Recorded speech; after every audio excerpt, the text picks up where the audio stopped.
What's up everyone, today we're taking a look at the Elite Pro 2 headset plus the Super Amp by Turtle Beach, easily one of the most well-known gaming peripheral makers. And like it says in the title, this thing goes for $250, so let's see exactly what you get for a gaming headset and amp at that price. Now I'm specifically using the Xbox One version of this headset, which also works on computers, but there is also another version specifically for PS4 and all its variants, which is the exact same as this one, so count it as a review for both. Starting off with the design and build, this thing looks cool and has that nice clean black and white coloring. The headset is made from both really nice plastic and metal. It has a good weight to it, plus the whole thing feels very solid, well built, and like it should last quite a while. The headset also features some easily interchangeable parts. Both the padding on the ear cups and the plates on the outer sides of the ear cups are removable, so you can go out and buy various other ones and switch them out. The removable parts are attached to the headset via some magnets, which are the perfect strength. Nothing is ever going to come off randomly while you're using the headset, but at the same time, if you ever want to take something off, it requires very minimal effort. Moving on to audio quality, obviously one of the more important factors when choosing the right headset, the overall sound quality is awesome. Every video game, every genre of music, it all sounds very rich and pleasing to the ear.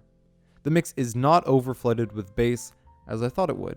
Inside the headset you have two 50mm drivers, and these have a frequency response range of 12Hz to 20,000Hz. The headset is also compatible with Windows Sonic Surround Sound and Dolby Atmos. Now before we talk more about the headset, let's get into the Super Amp. On its own, this thing actually goes for $150.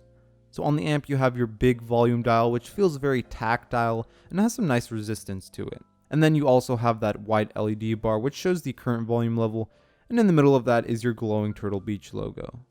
On the top side you have your mini USB in port for powering it or connecting it to a console or computer, and a 3.5mm headphone jack for outputting your game and microphone audio. On the bottom side you have your 3.5mm headphone jack for plugging in your headset. On the right side you'll find a Bluetooth connection button, which also, once you're connected to a device, lets you skip songs, play, pause, all that by pressing it a different amount of times. And on the very bottom, this thing has some rubber feet to prevent it from sliding around. So a lot of the time, people get audio amps to make their audio sound better and louder. I've listened to lots of games and music switching back and forth, and honestly there is no difference in how things sounded between using and not using the amp.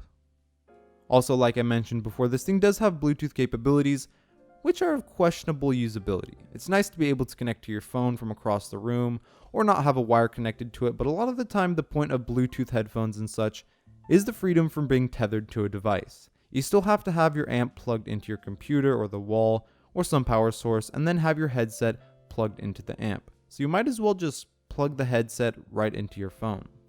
That would even give you some more freedom to move around. I guess the only reason you would want to use the Bluetooth is to access some of the features on the amp, like the quick volume control knob, which, surprise, doesn't work for Bluetooth audio, or maybe you want that custom EQ, which also, surprise, that doesn't work either. So really the Bluetooth as it stands is kind of pointless. And since we're here, let's take a look at the companion app a bit more, which is available on iOS and Android. There's also a version for computers, but for some reason it has less features than the mobile one. Anyway, on the first page there's a slider for game to chat volume and mic monitoring. Awesome, super useful.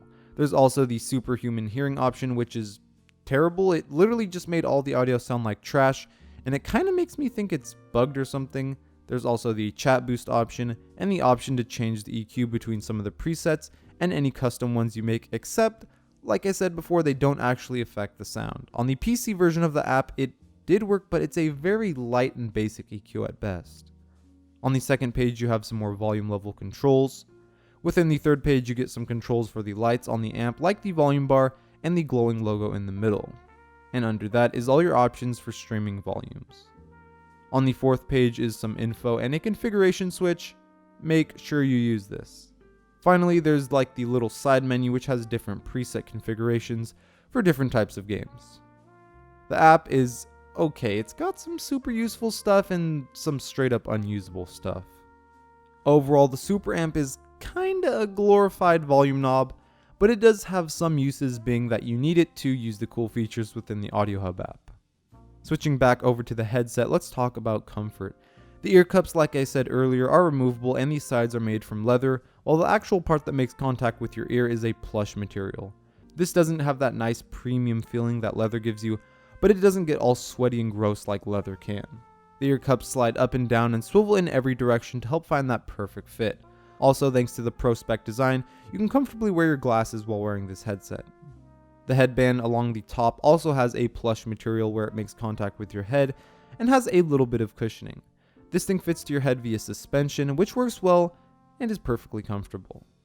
On the connecting wire, there's a switch to quickly mute your mic, and if you're looking at the bottom of the left ear cup, you'll see two headphone jacks, with one for connecting your headset to the hub, your controller, whatever, and the other one for the detachable microphone. This thing is very bendable and holds its shape nicely. The quality is pretty decent, everything sounds clear, a little compressed, but you're going to be that one friend in the Discord chat who doesn't sound like their mic was a toy from a McDonald's Happy Meal.